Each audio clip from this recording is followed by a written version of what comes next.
everyone, welcome to our webinar. I am Daita Sergi, Education Programs Manager with AASHE, and I'll be the moderator today. It is my pleasure to welcome you all. As many of you know, AASHE's mission is to inspire and catalyze higher education to lead the global sustainability transformation. We are an international association with about 1,000 members spread across more than 20 countries, including Hong Kong and Switzerland. We serve as the professional home for campus sustainability staff, but we offer resources for everyone in higher education. We provide an extensive collection of online resources, networking tools, and educational events, such as today's webinar and an annual conference and expo, which will be held in Pittsburgh, October 2nd to the 5th. Registration is open now, and early bird prices are available until May 31st. So make sure to register before the end of this month to join us in Pittsburgh. Just a few housekeeping notes before we get started. Everyone in the audience is on mute, but please feel free to ask questions or provide comments at any point during the presentation. You can do that by typing your questions or comments in the questions pane in the control panel on your screen. If you have additional questions, please email them to education@aashe.org and we will get back to you. At the end of the webinar, you'll have the opportunity to provide feedback regarding today's presentation. We take your suggestions into account when planning for future webinars, so please do provide this feedback. Please note this webinar is being recorded. If you experience technical difficulties or have to leave early, you and others can view the recording later. The recording and presentation materials will all be available in the Campus Sustainability Hub after the live broadcast. Today's presenters are Chris Kane and Alex Miller. Chris is the Director of Research and Resource Development for PLAN, the Post Landfill Action Network. In the past 3 years for the PLAN Campus Network, Chris has advised students and sustainability staff on the implementation of waste reduction and diversion initiatives on their respective campuses. Alex is the Sustainability Program Coordinator at Carleton College. He currently works on a zero waste Atlas for Carleton with PLAN and developing a leadership model for the student workers in the Sustainability Office. It is my pleasure to welcome all attendees and thank you for joining us today. At this time, I'm going to turn things over to Chris to get us started. Great. All right. Can you all see my screen, Data? Yes. Awesome. So just a moment here.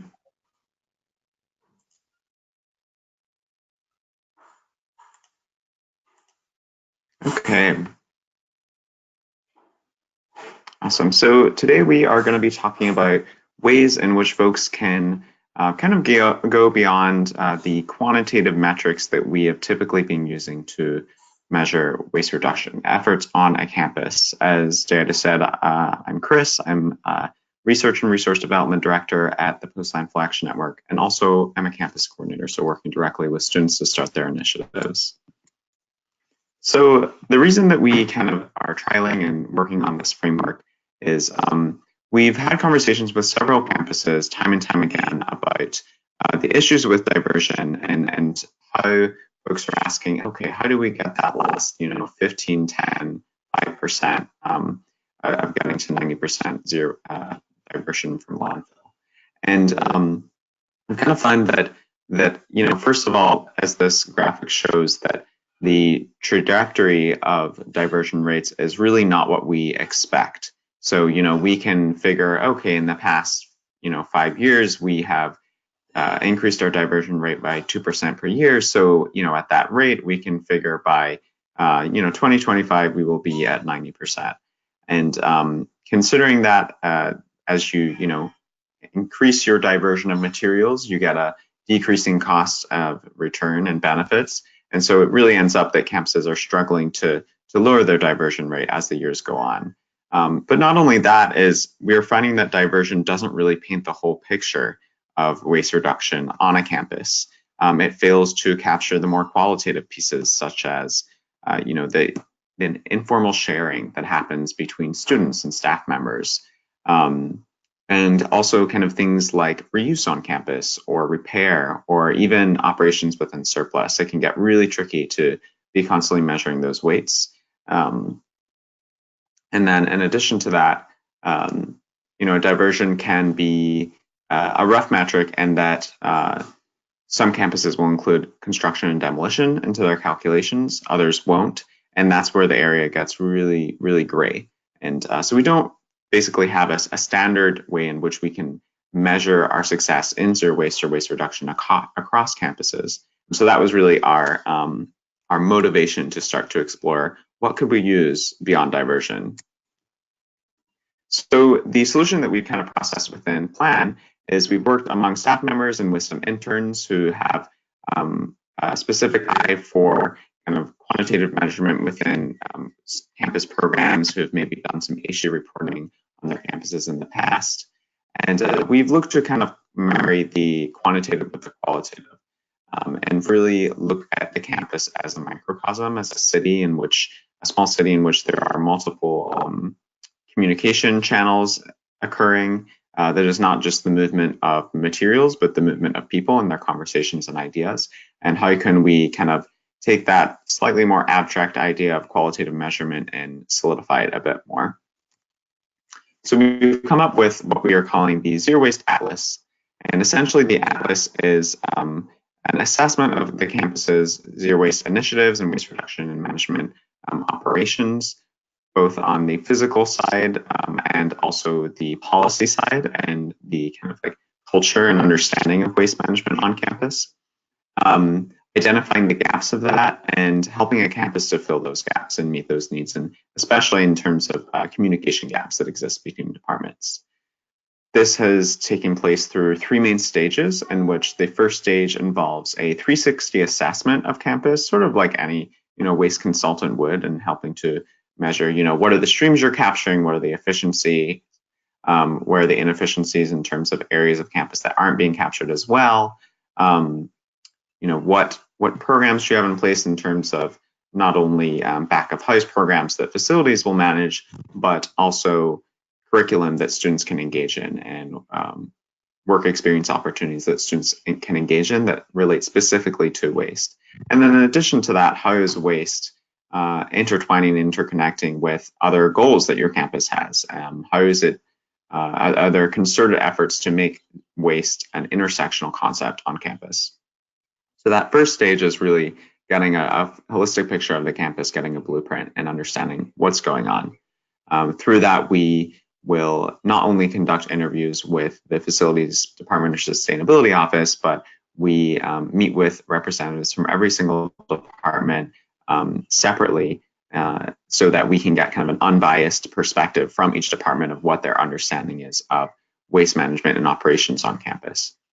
After conducting that 360 assessment, the last piece of stage one is providing a campus with a holistic report and also a list of recommendations that we think that they can take to programmatically and infrastructurally increase their waste diversion, but also their waste aversion and reuse and repair on campus, as well as increase the efficiency of communication.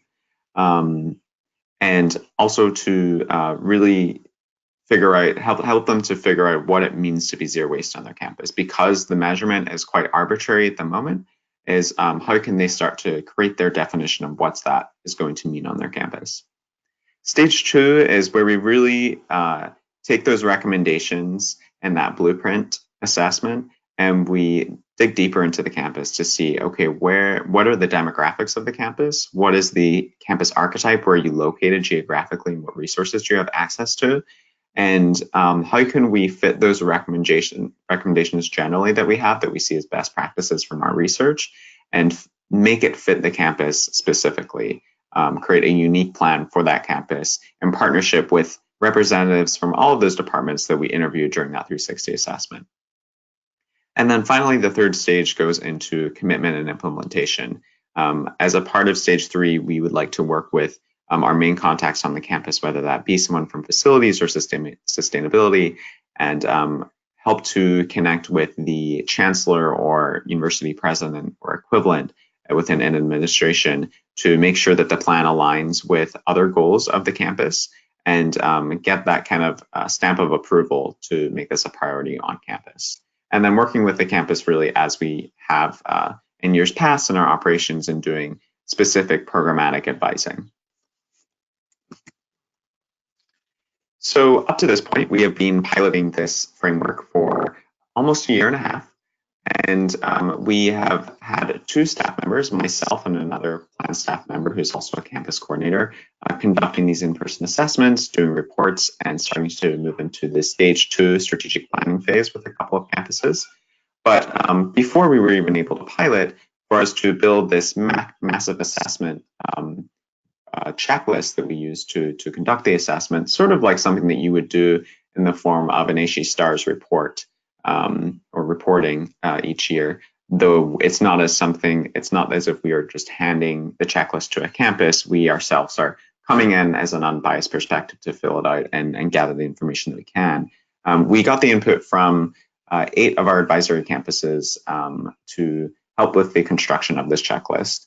And so that includes CU Boulder, UC Santa Barbara, Arizona State University, Bentley University, Clark University, University of Massachusetts Lowell, the University of Oregon, and Carleton College, which Alex is from, and them being one of our main pilot schools for this year. So it's really been interesting to get perspectives and feedback from these different campuses who all kind of represent a different campus archetype in terms of large, small, public, private, and hearing from them what they would like to see in a tool like this and what would make their job easier. Finally, I just wanted to dive in a little bit to the way in which we are measuring success with this project. And so this really ties back into how are we going beyond diversion here with this holistic assessment. Through the checklist that we've created that asks both quantitative and qualitative questions, anything ranging from, do you have a composting program in the dorms, to are your bins and signage standardized throughout campus, to what are the communication channels that exist for students who want to get involved in waste reduction on campus. We have created a measurement scale for the questions within this checklist, knowing that we do need some sort of quantitative baseline to be able to compare campuses. And so for projects or questions that involve aversion, we are assigning those the highest points, really keeping in mind with the waste management hierarchy. Reuse and recovery and repair are assigned 2 points, and then diversion, such as recycling and composting, is given 1 point. So this is how we're really trying to marry the quantitative with the qualitative, is making sure that we have some sort of score that the campus can improve upon, but that the score in itself is not solely what we want the campus to focus on. And to make this fair across campuses, we know that, with different campus archetypes, you may have a campus who has a lot more maybe compost eligibility because they have a farm on campus or they have livestock.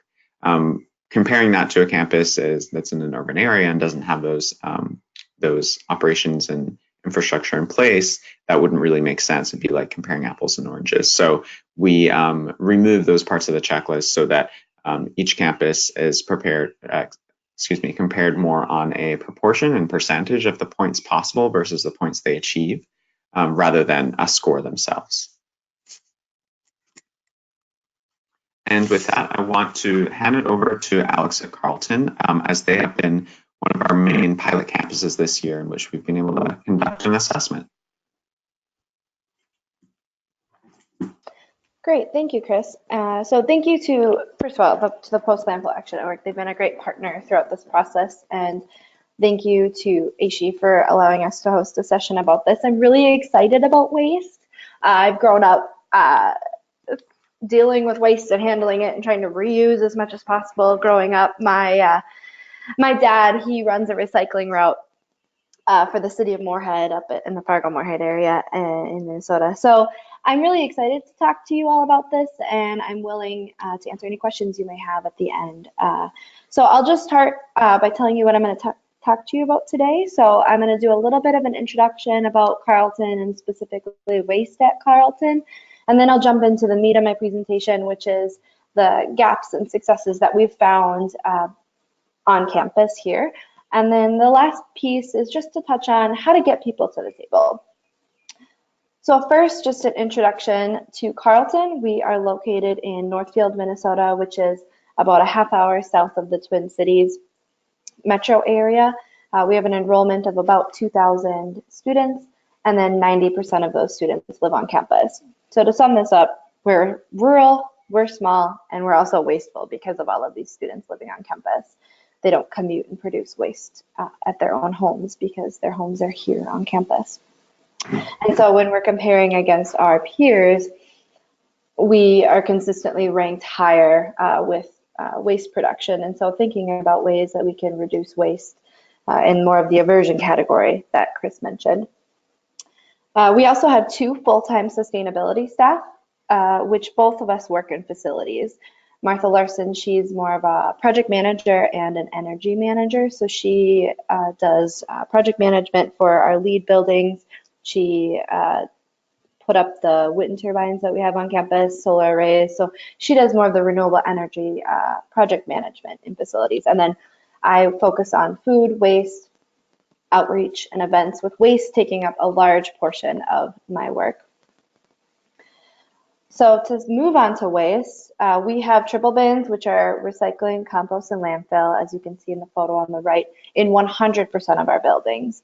And that was done before I even got here about 5 years ago. We've had those 3 streams in every single building.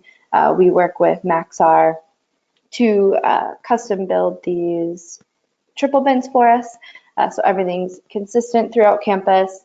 The signage is consistent, which I'll touch on later in our presentation. And they're also, we pulled all of our bins out of our classrooms, all of that. So that's a big success, and it contributes to our successes so far. We also have 10 specialized recycling streams that some of them are public facing, like batteries, and we also have a couple of TerraCycle streams and ink cartridges. But then we have some more that are facilities related that require a work order or work request for someone to take care of that. And then that includes light bulbs, scrap metal, electronics, appliances, bigger size batteries, like 12 volt, and aerosol cans, etc. So we can handle a lot of different specialized waste streams as well. We have a 14-member custodial waste buster team, and so that's a unique thing that I've heard as I've been talking to other schools, is that we have a representative from each area on campus that's a custodian, and that we meet with them about every other month to talk about different waste-related issues. So when we roll out a new specialized stream, what is the process? They're a huge stakeholder in collecting those items, and so that it's well represented within that group just to make sure that we're doing everything as appropriate as possible. They're also a big help when it comes to move out and move in programs. They help us put up signage and they help monitor the areas. And so I have my own radio that's really helpful to communicate with the custodian. So we have a really strong relationship there. We also have a zero waste task force, which has representatives from custodial, sustainability, and the community engagement office. And we all work together to do more of the outreach arm of waste-related things. So total, we produce about 1,000 tons of waste in a given year, and we divert about 55% of that. But to speak to Chris's point about data being not the solution to measure success is we receive numbers from our waste hauler as their standard weights off of a volume of a full container. So for example, if a waste site has 6 containers, the waste hauler will service or tip every single container regardless of what's inside. And so this is how we get billed, and this is how we calculate our weights, even though there was maybe enough waste to fill 2 containers. So this isn't also just a waste or a data issue, but also a budgetary one. So this custodial waste buster team, a couple years ago, they helped us monitor the levels of each bin right before they were tipped for an entire month. We then shuffled around bins depending on the actual volume of each waste site. So if we saw that one area was consistently overflowing and one area that was consistently empty, we would switch around some bins so that every site was operating at capacity every time. This enabled us to have a cost savings of $10,000 annually just by moving around bins and fitting them to the needs of each specific site. And utilizing this custodial waste buster team was the largest reason of success because it made the monitoring so simple. And we're actually doing another round of that right now. So it's been about 3 years and we're due for another one. So even with all of this work, we realized that waste diversion measured by weight was not feasible for us to measure success. And then that's when we were in contact with the Post Landfill Action Network to design a zero waste atlas or a zero waste comprehensive plan that would help us address these issues apart from a numbers perspective. So the next part of my presentation, I'll highlight a few projects that we found to be successful as of recently. So our gaps and successes here are in these 6 areas: aversion, which is just avoiding waste in the first place, reuse, repair, redesign, innovation, and then student leadership. So for the first one, aversion, we have a personal swag policy on campus where our student senate passed a resolution that all student organizations and student fees, anything that came from a student fee, could not use that funding to purchase items for personal ownership. So that means that no student organization can use their funding to purchase t-shirts for their group or little chopsticks, frisbees, anything that can be considered a giveaway item at certain events, or they are also not allowed to purchase food for their events. So that's a really big policy that has reduced our waste drastically, and not from necessarily a recycling perspective, but just a junk perspective. So that's been really helpful. But the bad piece about this is that this is the only policy we have. There are a lot of great things that we do on campus, like hosting zero waste events or having compostable materials available for every item, every event that does have food at it, but we don't have it written down. And so a part of what came out of our Zero Waste Atlas assessment with the Post Landfill Action Network is writing down policies and continuing to have these very strong policies like this personal swag policy. For reuse, I'm just going to highlight 2 items, the free and for sale frenzy and guff. So the free and for sale frenzy was an event we had where students could bring anything that they wanted to sell.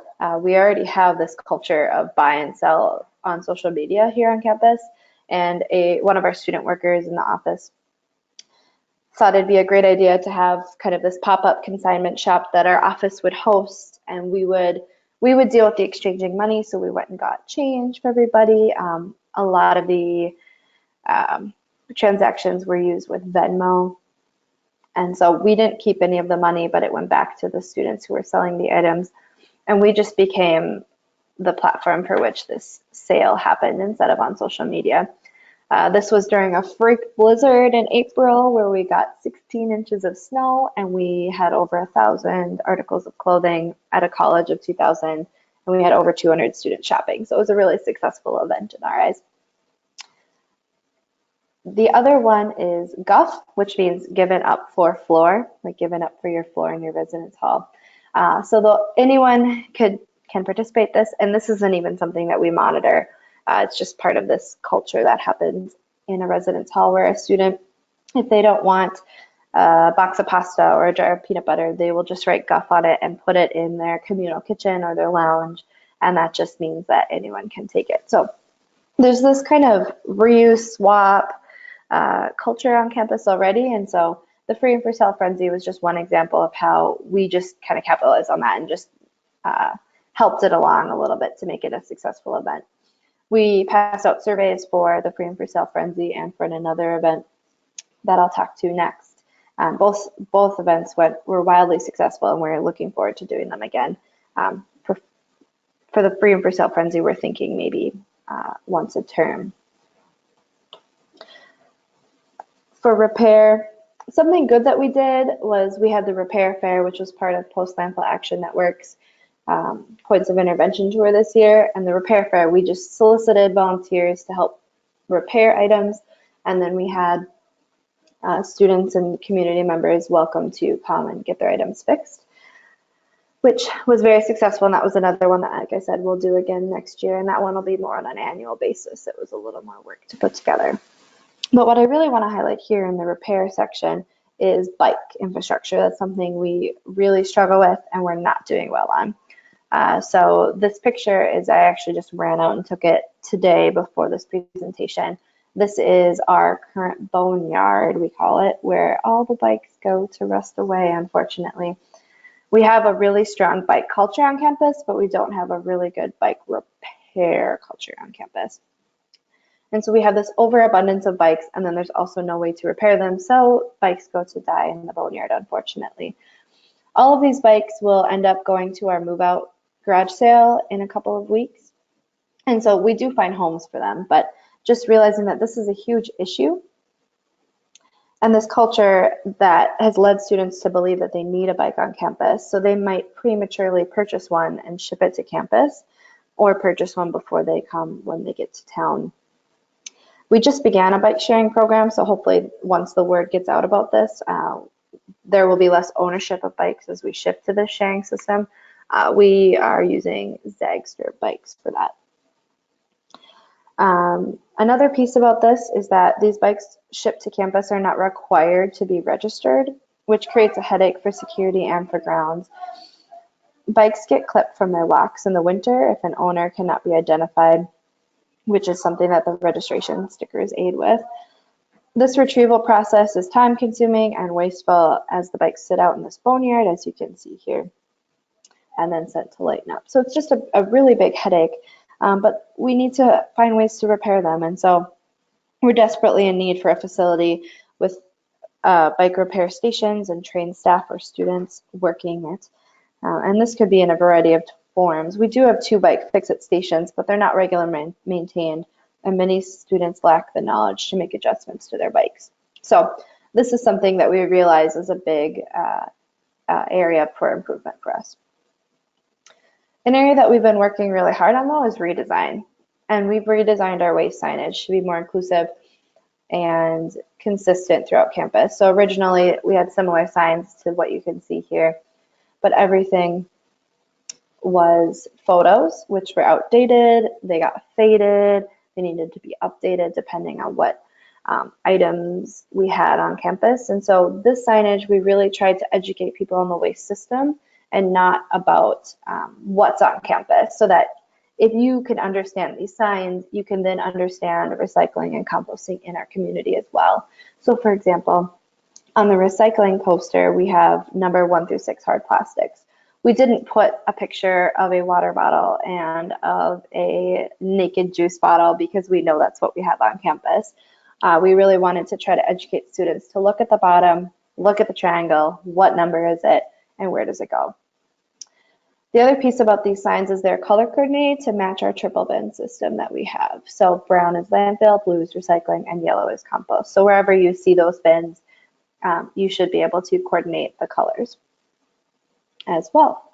Also in the bottom left or right corner is the outdoor waste stream you will see. So for the landfill, it's a blue dumpster. For recycling, there are blue totes and then either clear or black garbage bags. And then for compost, there's a yellow tote and a green compost bag. So the green liner is what to look for a compost container. The system isn't perfect.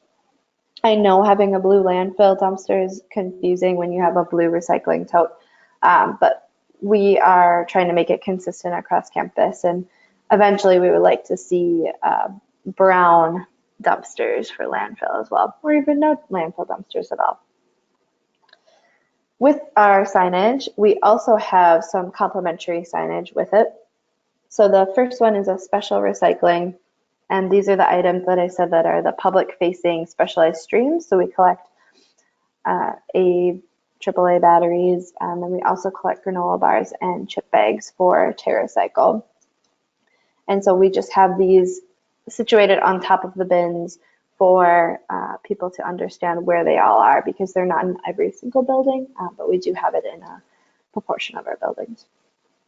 The middle one is pizza boxes, so that's another specialized stream, if you will. everything just goes in the compost. But pizza boxes were something that the waste busters, the custodial volunteers, actually identified as an issue area. And we bought specialized recycler bins for pizza boxes, which sounds a little bit of an extra cost, but pizza boxes were creating havoc across campus, where they would be left in buildings or in classrooms. They would be filling up the compost bins, or they would just be placed improperly in the recycling or the landfill. So we do have some specialized pizza box recycling there as well. So that's also a bin topper, that sign that goes on top of the bin. The very far right sign is actually an e-version of what we send out. So I'll send out at the beginning of every term, I'll send out this as a reminder to all staff, faculty, and students about where everything goes. And it just goes a little more into detail about what items go where. So this is an area we've been focusing a lot of our attention on in the past year, and we've been doing a fairly good job with that. Another area that we've been focusing on a lot is surplus management. And so surplus is anything that we have extra of on campus. So I've sold a box of Petri dishes to old dorm furniture to, I just sold banquet tables out of our event space. So taking all of these, and we're realizing I've been managing all of it, but we weren't doing a good job of shifting the money or shifting a culture with this program. So yes, it's being kept out of the landfill. Yes, it's generating money back for the college, but we weren't really doing a lot with it. So we saw some needs. So the first one is that surplus items to be disposed of, they need to be sold at online auctions. The easiest way for us to get rid of items and make some money back for the college. But then we also saw that student orgs like hosting events and they need funding. And this is a way that student orgs can get more funding, is through this source of money that we really don't have an end product for. And then the last piece is we realized that there's a lot of waste contamination at events where people come from outside of campus. So athletic events, or if we host a conference or big events like commencement or reunion, there's some contamination there. And so we need the people power to trash talk. So what we came up with is this system where the money that's sold the money earned from selling items at auction will go to student orgs that come trash talk these events. And so we kind of pieced together this whole process to encourage students to volunteer, trash talk, make some money for their organization, and it's just kind of bringing everything full circle. So the big goals of this and the outcomes were that the money flow changed from going back to the departments that were selling the items to this zero waste fund. And then it provided a disincentive for one, for people to sell the equipment to puff up their budgets to buy other things, and two, people had to question their spending habits before purchasing, knowing that they won't have the ability to sell the items to keep the money later.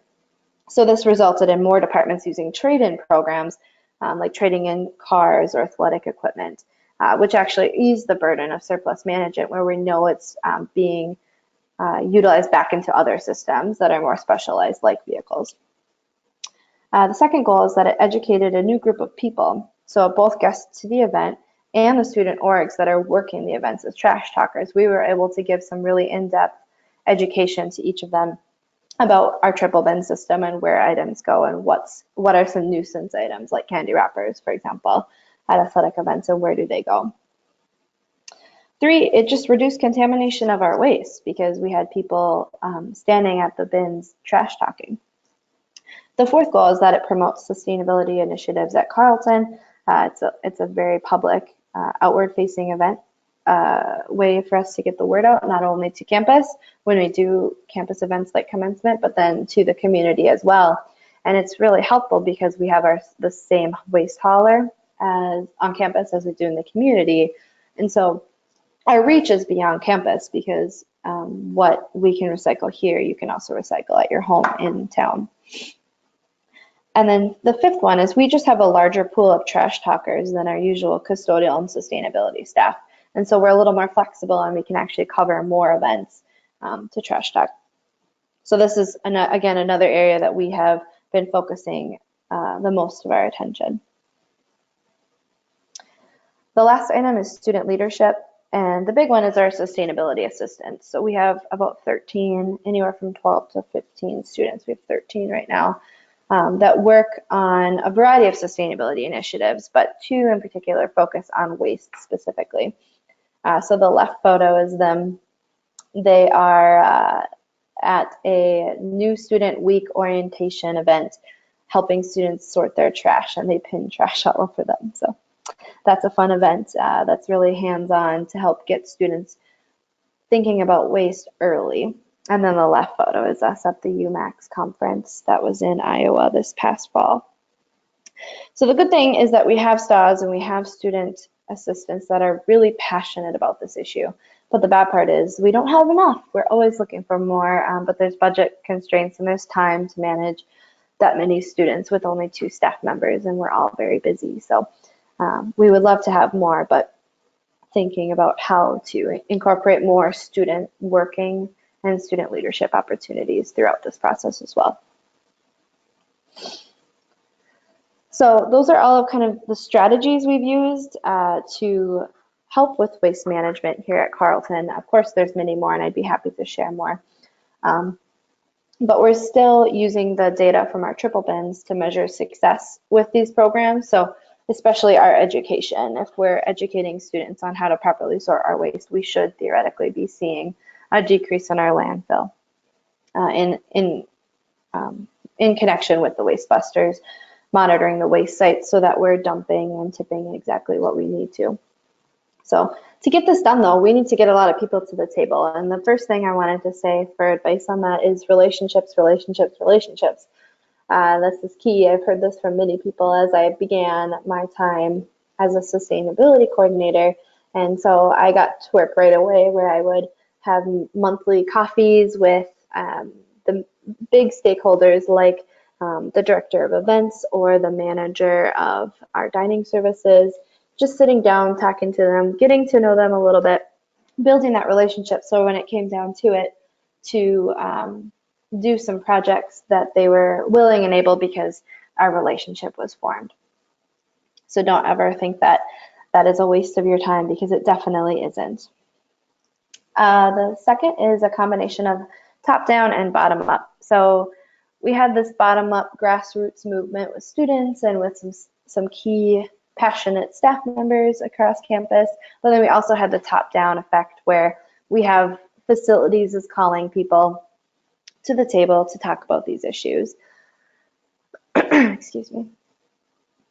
The third item is transparency. So I've been very upfront with everybody as we move forward through this waste planning process that we've been doing with the Post Landfill Action Network about a timeline and what we're going to do and what I need from them, what I'm going to do. And that's helped a lot. I feel like they understand where we're coming from and why we're doing this. And then organization is key. So I've back to transparency. I've been sharing agendas, and I keep up with the calendar invites and make sure everybody's aware, taking good notes and things like that. So organization is key as well as transparency. Those kind of go hand in hand. And then I just added one last slide, so Chris isn't aware of this one, but I just wanted to inspire everybody that you can do it. So for commencement, we usually serve a box lunch for 4,000 people, and that's completely zero landfill. Partially because I have those relationships with the director of events and the dining services manager, so that we are providing items that are only recyclable or compostable, and then custodial and student staff are also trash talking the event, so everybody knows where to sort their waste. Then new this year, we're going bottled water free at commencement. It's usually very hot. It's not till June. We're a trimester school. And so water is often an issue. And so we are working really, really hard this year, and that's with pressure from the senior class to go bottled water free completely. We are a bottled water free campus for the most part, but for this large event, we need to keep everyone hydrated. And so this is still an area where we do provide bottled water, but we're trying this hard this year, so stay tuned about going bottled water free for large events. And then our reunion is also zero landfill, where we, again, worked with our dining services to provide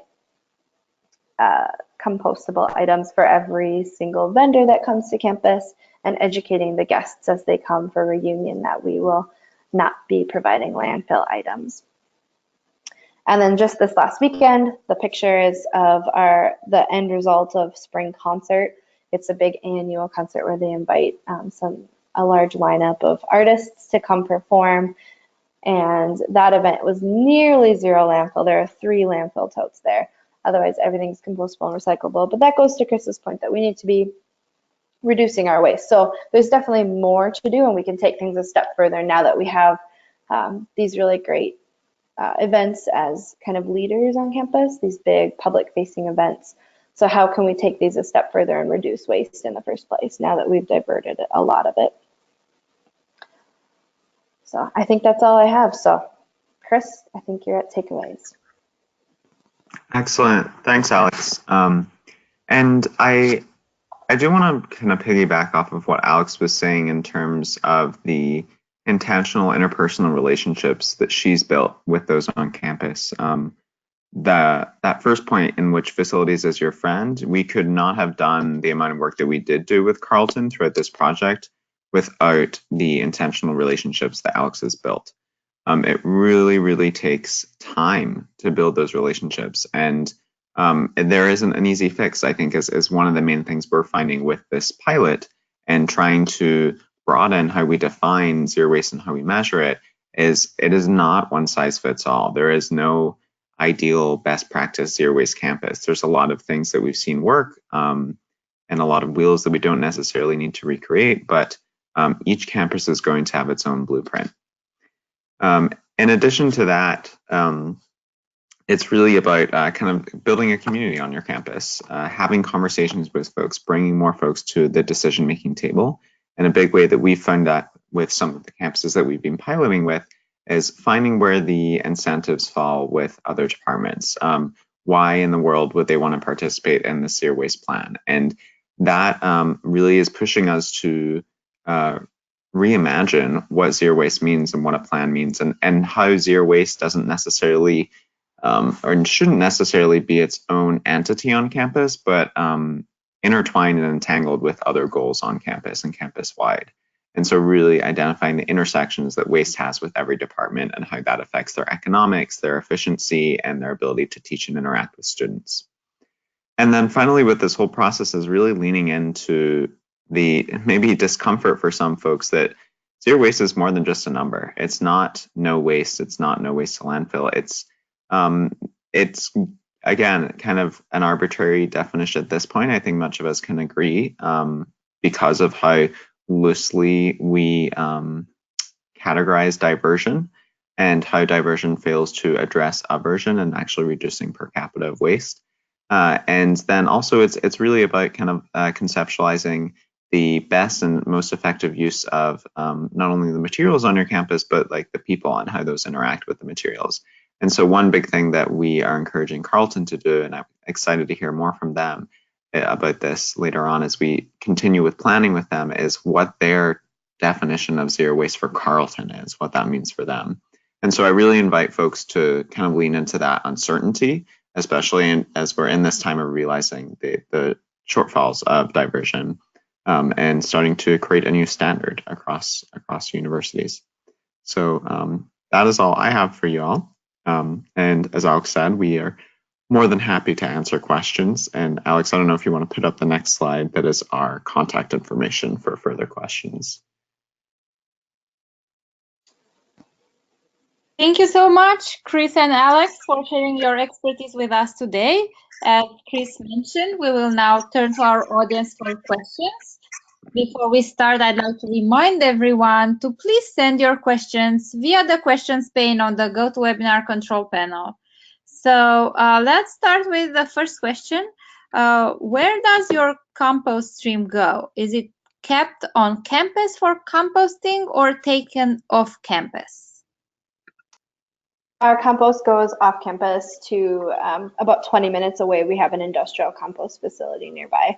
So we're able to compost plastics or compostable plastics, paper, food waste, all of that kind of stuff.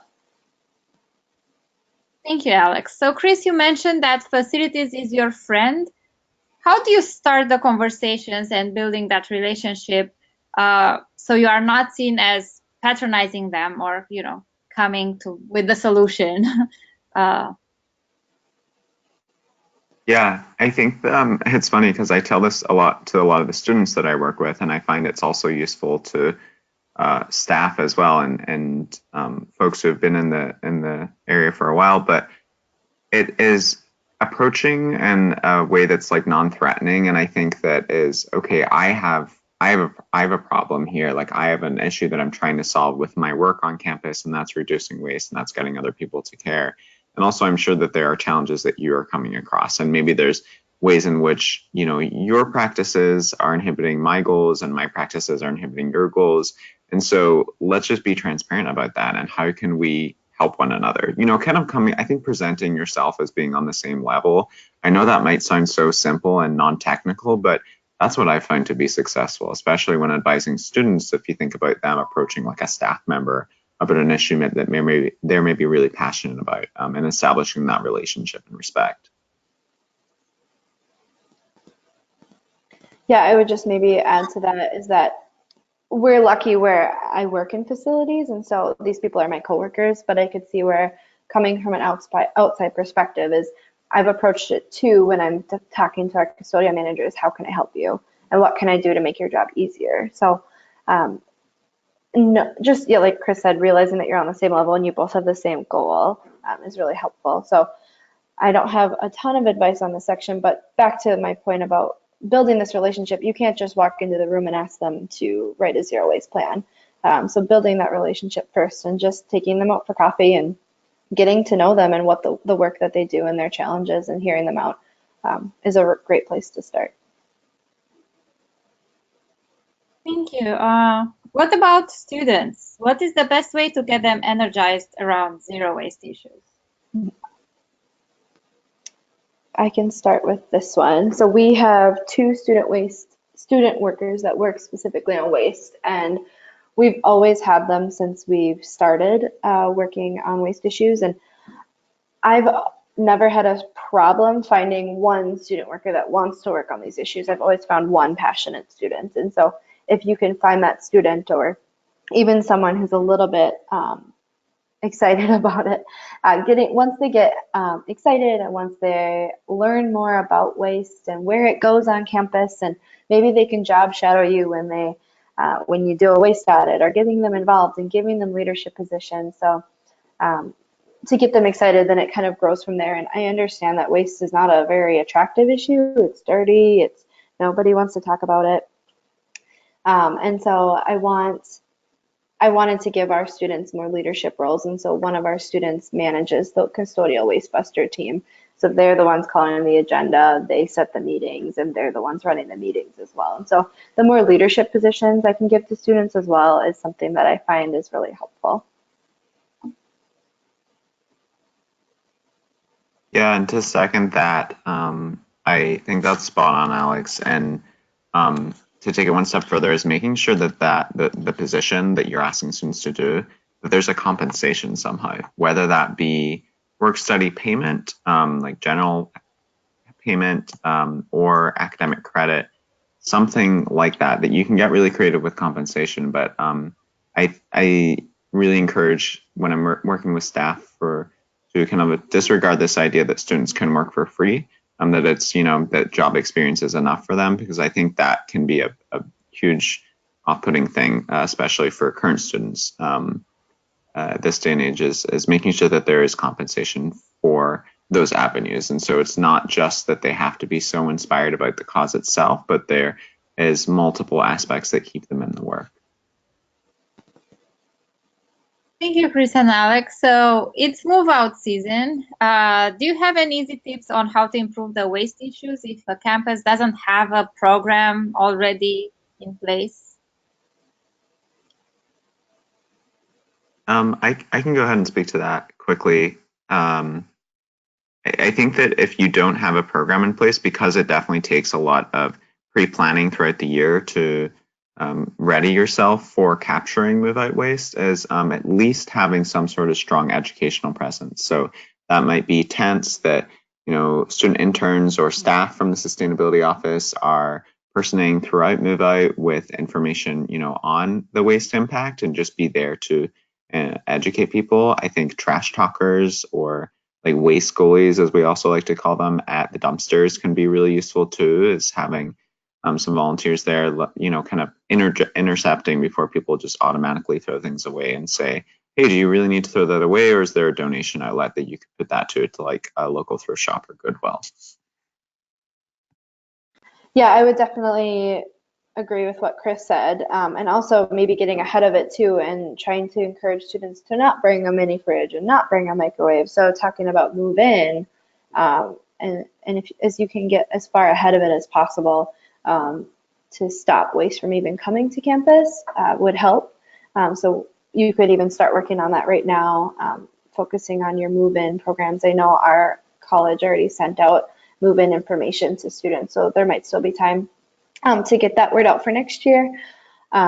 Also, having those events like the free and for sale frenzy, like a repair fair throughout the year, to encourage students to be able to swap items and repair them, and then it doesn't pile up at the end of the year as well. So even if you don't have a move out program, there are a couple ways that you can try to prevent the waste from happening throughout the year as well, so it doesn't pile up at the end.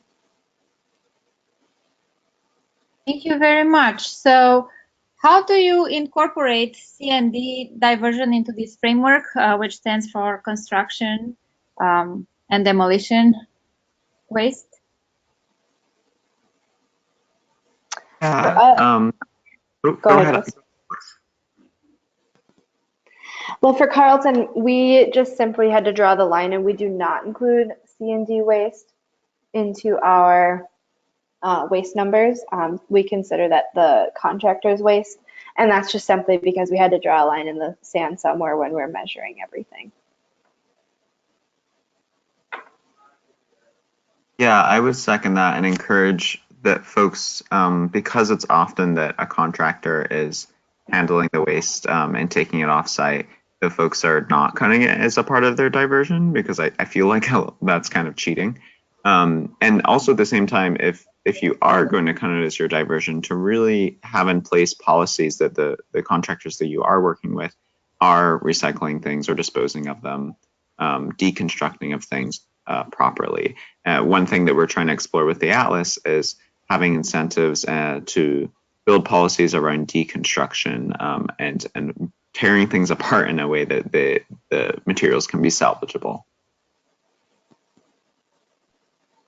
Thank you. Can the framework be adjusted for campuses to be able to self-report on an assessment equivalent to something like our AASHE stars? Yeah, we are hoping to move that way. We would love to create partnerships in which we can make like a mini checklist of sorts that's simplified, that folks can use to kind of conduct an initial internal assessment of their campus and start to get an idea of how to draw those connections between the quantitative and the qualitative. And I think also that can be done maybe through some sort of student ambassador program with the project as well, and that you have students through maybe like a work study program or internship conducting the on-site assessment with our guidance from Plan. That gives them the work experience, and also they're able to be there on the ground, really gathering information, building relationships with folks in the meantime. Thank you, Chris. And we have one other question. We're going back to the students. So if there's any more questions from our audience, please submit them now. To what degree are students involved in the process proportionate to the staff? So for our program, the way we did it is at Carleton, we involved students in every process. I invited all of our student assistants and We also have a very active student organization called SOAP, Students Organized for the Protection of the Environment, as well as the Zero Waste Task Force. We're invited to all of the interviews that Chris mentioned at the beginning for that 360-degree assessment. And we also have student representatives at every single meeting or event that we do around waste. So I would say it's almost 50-50 students involved. We've also presented to our student senate about our waste data. I've presented to the dining board as well. They're a large waste producer on campus. And so I'm intentionally having students involved and giving them leadership and giving them a voice is really important because they're the reason we're here. So.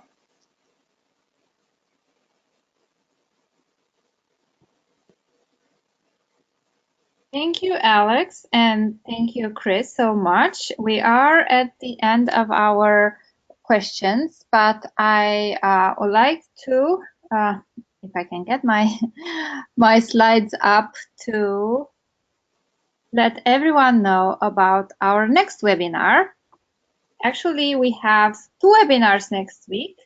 On Wednesday, on our regular webinar day, we have Grappling with Climate Uncertainties, MIT's Resiliency Approach. This webinar will present methods that MIT is using to engage research and operational experts in charting climate resilient future. Also next week, my colleagues Monica and Nikia will present a webinar about our newest member benefit. This webinar will provide basic information to help you get the most out of AASHE Connect, a place for members to exchange ideas, engage meaningfully with peers, and find solutions to questions. You can learn more about both webinars and our other professional development offerings on our website, and I hope you'll join us again.